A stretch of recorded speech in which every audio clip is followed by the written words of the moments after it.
अगर ब्रह्मांड को पार करना हो तो कितनी स्पीड चाहिए होगी। लेकिन रुकिए, ये उतना आसान नहीं जितना लगता है। ब्रह्मांड इतना विशाल है कि आज तक इंसान इसका 10% भी नहीं समझ पाया है, और हर सेकंड ये तेजी से फैल रहा है। क्या इसका दूसरा छोर कभी मिलेगा? और क्या हम उस रफ्तार तक पहुंच सकते हैं जो हमें ब्रह्मांड पार करने में मदद करे? या ये हमेशा एक सुलझा रहस्य रहेगा? हम मनुष्य आज भी ब्रह्मांड को समझने में लगे हुए हैं।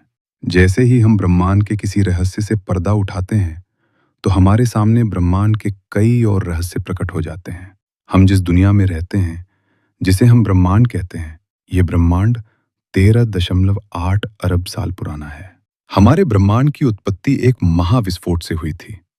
उसे बिग बैंग का नाम दिया गया है। अब प्रश्न यह उठता है कि बिग बैंग से पहले क्या था? जिस सघन बिंदु में महाविस्फोट बिग बैंग हुआ, वह कहां से आया था? इस प्रश्न का उत्तर वैज्ञानिक अभी तक नहीं पता कर सके हैं, क्योंकि उस समय हमारे ब्रह्मांड के समय का भी अस्तित्व नहीं था।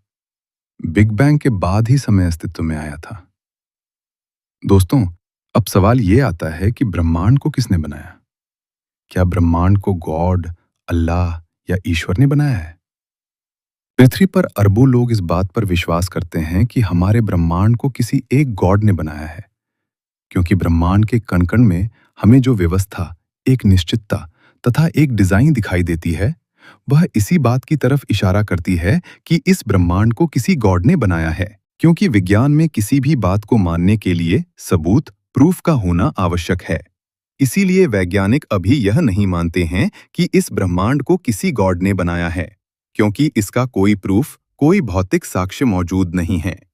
हमारा ब्रह्मांड कितना बड़ा है, यह बता पाना बहुत मुश्किल है, बल्कि साफ कहूं तो मुश्किल ही नहीं, नामुमकिन भी है। इसका प्रमुख कारण ये है कि ब्रह्मांड का एक हिस्सा इसके दूसरे हिस्से से इतना अधिक दूर है कि यह कभी भी आपस में एक दूसरे से क्रिया नहीं करते हैं। क्योंकि प्रकाश की गति निश्चित है, ब्रह्मांड के एक छोर से चलने वाला प्रकाश कभी दूसरे छोर तक नहीं पहुंच पाएगा, क्योंकि ब्रह्मांड फैलने की गति प्रकाश के चलने की गति से अधिक हो सकती है। अगर आपको ऐसी ही रहस्यमयी और दिलचस्प जानकारियां पसंद हैं, तो चैनल को फॉलो करो।